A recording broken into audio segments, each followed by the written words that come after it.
4 बजे उठना है, उठना है। सुबह ध्यान करना है, करना है। यानी साधना पथ पर जो पहला आदमी हमें लेकर चलेगा वो है धृष्टद्युम्न, यानी दृढ़ मन। इसके बिना तो कुछ हो ही नहीं सकता। इसीलिए तो आज 98% लोग कमजोर हैं, रो रहे हैं, परेशान हैं। लेकिन सवाल अब ये उठा कि ये मन में दृढ़ता आएगी कैसे, कि इस दृढ़ मन को कैसे पाया जाए या दृढ़ मन का विकास कैसे किया जाए। अब यहीं पर एक शब्द मैं आपको बताऊंगा,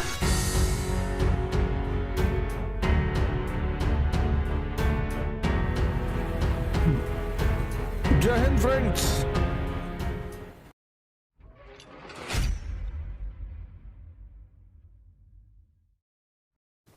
द्रोणाचार दुर्योधन। द्रोणाचार द्वैत का आचरण, दुर्योधन दूषित धन।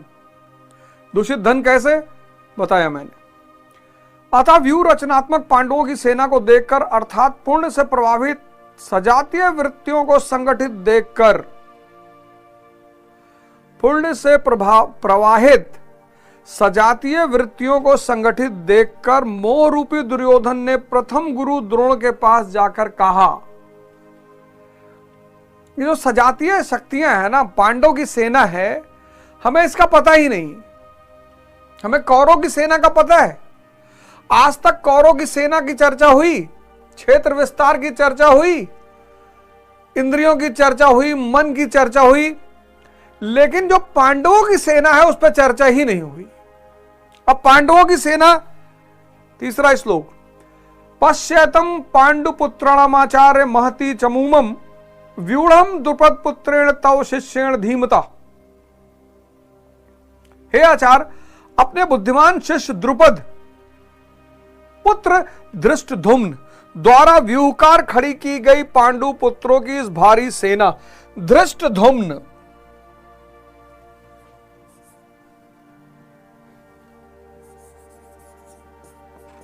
धृष्ट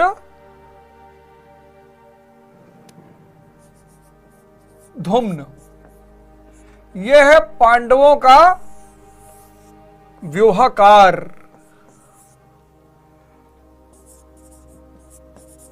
पांडवों का व्यूहकार है ये धृष्टद्युम्न। पांडवों की सेना का जो है वो व्यूहकार है। कौन है धृष्टद्युम्न? शाश्वत अचल पद में आस्था रखने वाला दृढ़ मन।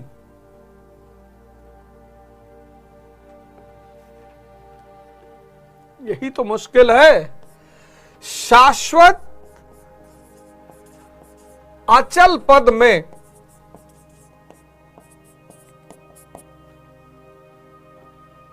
विश्वास रखने वाला दृढ़ मन।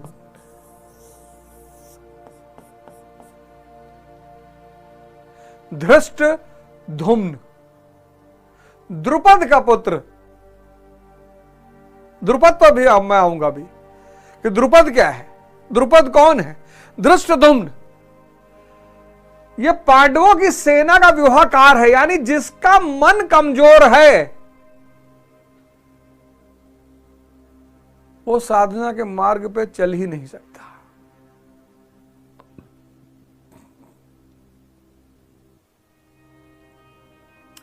चल ही नहीं पाएगा। इसीलिए तो आज 98% लोग कमजोर हैं, रो रहे हैं, परेशान हैं। यानी साधना पथ पर जो पहला आदमी हमें लेकर चलेगा वो है धृष्टद्युम्न, यानी दृढ़ मन। 4 बजे उठना है, उठना है। सुबह ध्यान करना है, करना है। यही दृढ़ मन पहला सेनापति है पांडवों की सेना का, धृष्टद्युम्न। यही व्यूहकार है। इसके बिना तो कुछ हो ही नहीं सकता।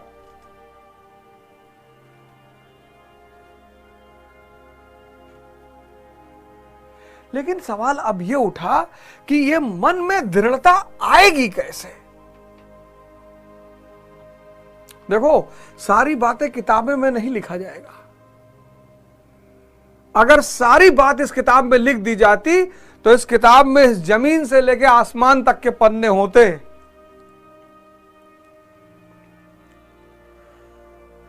तो गुरु महाराज ने कहा कि तुमको आंखें दे दी, पढ़ लो, और अगर बुद्धि है तो लगा लो। अब दृढ़ मन जो है वो व्यूहाकार है पांडवों की सेना का, और दृढ़ मन पाना असंभव है नहीं सबके पास। तो सवाल यह उठा कि इस दृढ़ मन को कैसे पाया जाए, या दृढ़ मन का विकास कैसे किया जाए। इसके बिना तो कुछ संभव ही नहीं। तो दृढ़ मन का विकास कैसे किया जाए, अब यहीं पर एक शब्द मैं आपको बताऊंगा, तपस्या। किससे बना है? तप से। तप यानी हीट। अब ये तांबे का ग्लास, अब अगर इस तांबे के ग्लास को मैं बर्फ में रख दूं 10 साल, और 10 साल बाद इस बर्फ को मैं इस ग्लास को निकालूं, तो इसमें कुछ परिवर्तन आएगा? नहीं आएगा।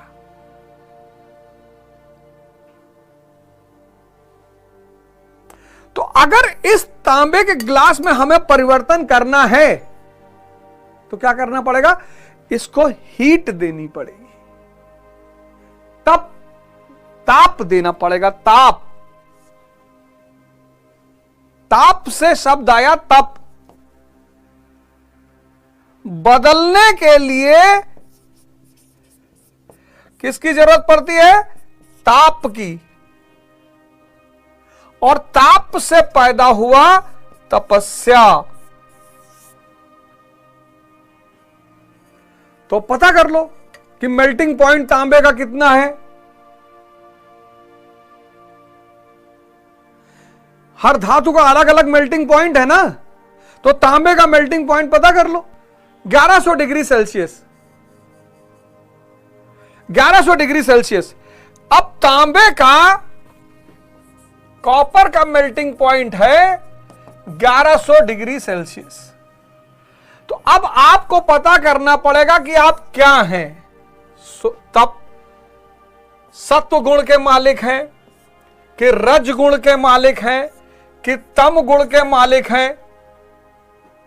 इसमें कम ताप लगेगा,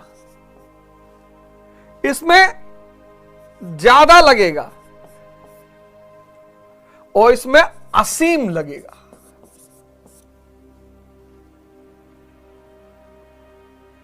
तो जब सुबह 4 बजे नींद खुलेगी ना, और आप सात्विक गुण के मालिक हैं, तो आप उठ जाएंगे। रज गुण के मालिक हैं, थोड़ा रोना गाना पड़ेगा लेकिन उठ जाएंगे। तमो वाला तो उठवा नहीं करेगा, मारो पीटो, एक बाल्टी पानी डालो,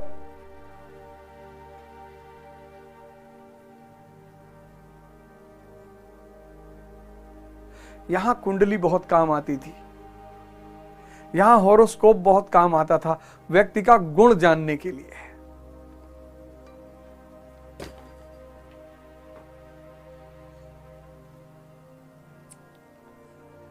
तो दृढ़ मन को पैदा करने के लिए क्या करना पड़ेगा? खुद को ताप देना पड़ेगा। और यहीं से शुरू हो जाएगी तपस्या। टेम्परेचर, तपस्या का मतलब ये थोड़ी जंगल भाग गए, वो तो भगोड़ापन है, एस्केपिज्म है। तपस्या मतलब अपना गुण पहले पकड़ना है। इसलिए जो लोग तपस्या साधना के मार्ग पर चलते हैं, उनसे तमोगुण का भोजन छीन लिया जाता है। कहते हैं गोश्त मत खाओ, मांस मत खाओ, मदिरा मत पियो, सब तमोगुण की चीज है। और तुम्हें धृष्ट धुम्न बनना है, दृढ़ मन वाला बनना है। और जब शराब पी लोगे तो मन तो 7वें आसमान में उड़ रहा है, उससे कहां ध्यान कर पाओगे। इसीलिए सारे धर्मों ने शराब पर प्रतिबंध लगाया।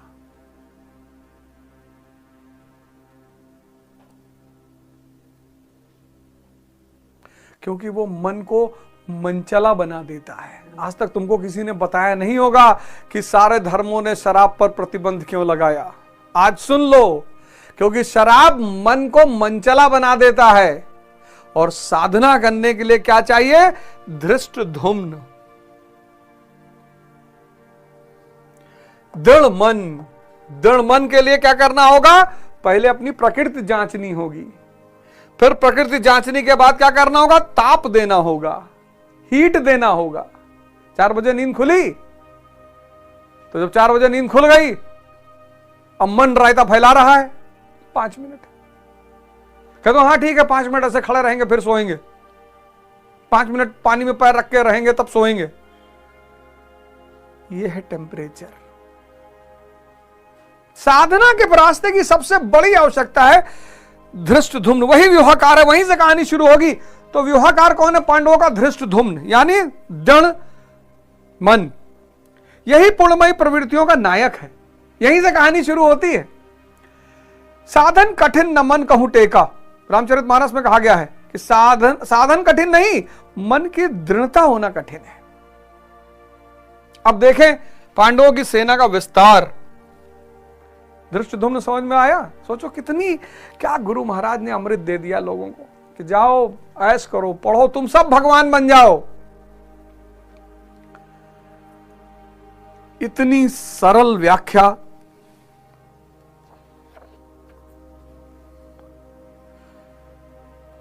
इस घोर कलयुग में सबको पता है गीता मुक्ति का मार्ग है, लेकिन कैसे?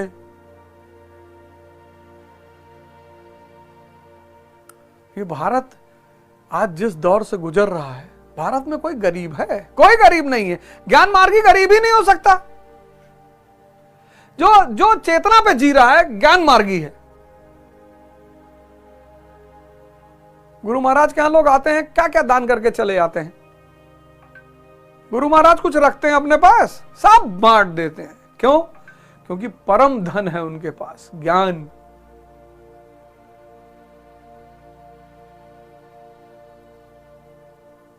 तभी तो बाकी सारी चीजें छोटी नजर आती हैं।